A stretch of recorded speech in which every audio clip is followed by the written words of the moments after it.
Hello again, Louise. Hi, Sarah. We are on chapter 4 of Journey of the Adopted Self, A Quest for Wholeness. I want to just say, like, I was reading this and this was published in 1994. So a lot of research has been done on infants since then. I also want to say it's that, now that we've really been into this world of adoption and like all the stuff I didn't know that I see, like, especially in particular on adoptee Twitter, just, I feel like I was in the dark for so long and I'm just discovering this. And Yes. I feel like a baby. I feel like I don't know that I even fit in the adoptee Twitter world. Like Me neither. anywhere. We can't even fit in on adoptee Twitter. Please allow us to fit in. Yes. Like we're just like newbies or something. But Yeah, anyway, we're newbies. Something jumped out at me right away, which is about birth being the great mystery that adoptees try to solve in order to feel alive. And they speak of how they came to be rather than how they were born, which I hadn't thought about. Like you're right. We don't know this, like we how don't the have birth our was, birth how long story. were you in labor? How, none of that stuff. Which becomes like a child's story sometimes with their parents and their kind of your birth story. We just kind of make them up. Yeah. Where we're from. Yeah. I thought the same thing. And it's called the hidden relationship. And you were right as to why. For the birth mother, Yes. the Yes. hidden relationship that adoptees have with the birth mother. I thought it was interesting when she says, she quotes a lot of different psychologists and psychiatrists through this that have worked with adoptees throughout the years and kind of looking into adoption before people looked into adoption.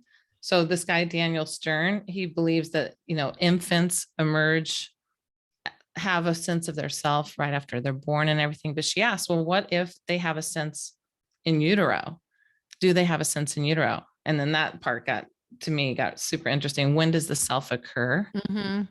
And I just, I found that that the next person I took some notes on it because I was fascinated. There was somebody who said about fetus research by Thomas Verney that the secret life of the unborn child, that they do know who their mother is. They know the taste of their mother's milk. They know if they're separated from their mother. And he was doing this research in like the 1940s. So to me, it's kind of fascinating because then we shut it down later. Yeah. Like people were actually doing this research much earlier and then they shut it down later. They shut it down. I thought this was also a great, in the beginning, someone, an adoptee saying, when I meet adoptees, I feel like I'm meeting people who have no selves, that they're spirits flitting around, that they don't own their souls. Instead of saying what's on their mind, they say what is expected of them, as if you could form a self just by pasting on images.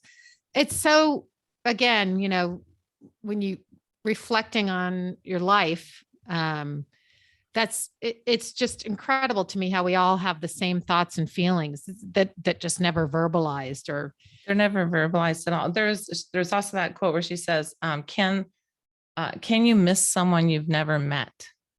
That really hit me. Like, I think my whole childhood, I would think I was missing somebody or something that I could never put my finger on. And you and I have talked to so many people who have that feeling. Mm-hmm. I thought, can you miss someone you've never met? That's the hidden relationship, right? Yeah. That she's talking about, that we have a hidden relationship that we don't know we have.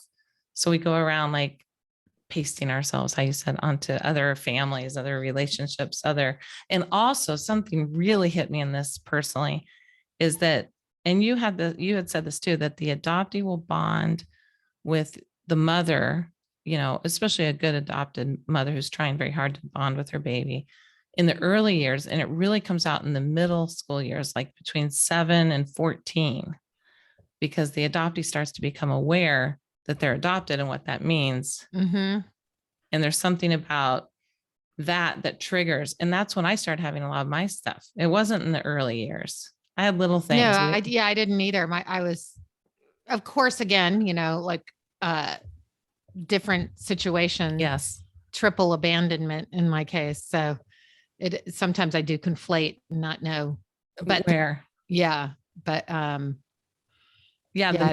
it's like she said, the middle years, like people the adoptee will come out of it and be like, wait a second, I'm adopted, and start having real problems with their adopted mom at that point, which is really Uh-huh. painful to the adopted mom who thought they were really close. And I had some years like that where I was really hard on my mom and she didn't understand me. And that, okay, can be written off to a lot of other situations in adolescence and all that, but it felt different. Like fighting against something you don't know what you're fighting against, I guess, is the point of that. That's Yeah. crazy. Also, you'll like this one quote. Remember when she says, the baby is smart enough to leave before being left. Something Yes. that adult adoptees are doing all the time in their adult Yes. relationships. I was like, I circled it. I try to do that now in all areas. You know, it's funny because it's really only my adopted friends or friends that had like, I have a good friend that I am really close to, and her dad left, you know, and she had, you know, so she has abandonment issues in that sense. And she has different, like, I think your attachments have different manifestations, right? So her attachment is to get kind of needier, I guess, or not, like, whereas my initial reaction is just we're going to have to cut this. This makes no sense what I'm saying. To push away. I actually think it's interesting because when you were talking, my friend also lost a parent. My dear friend lost a parent in her teens and does a different kind of, and someone else I'm close to, they both do the needy thing. And I do the push away. Like, Yes. I am going to leave before you hurt me. I'm going to definitely leave this relationship before you hurt me. And I think that's where adoptees really get into, but don't leave me. I'm going to leave, but don't leave me. It's weird because even though I would be aware of why I was doing it, and even that I was doing it, I couldn't Help stop it. myself. I would still find something wrong with the person, you know, Yeah. even maybe even something shallow that I would, you know, Yeah. I don't know the difference between your and your, you know. Learn grammar, please. I'm out of here. Yeah. I was trying to do it to my husband last night. I'm like, well, I'm just going to leave. He's like, okay, here we go down this road. He just gets like, okay, do you want a tea or something? I'm like, yeah, that's good. God, you know, and what I was I went to the screening of Rebecca Autumn's Reckoning with the Primal Wound. And oh shoot, I just blanked. I don't know what is wrong with me tonight. I apologize. It just you'll flew from my mind. Yes, I'll think of it. Well, here's another thing she gets into. Did you like that part? I thought it was a little bit confusing at first about the real infant. Like, yes, that there's a real, how did that go? There was there in a relationship, when a mother has a child, there's an infant mother relationship. Mm-hmm.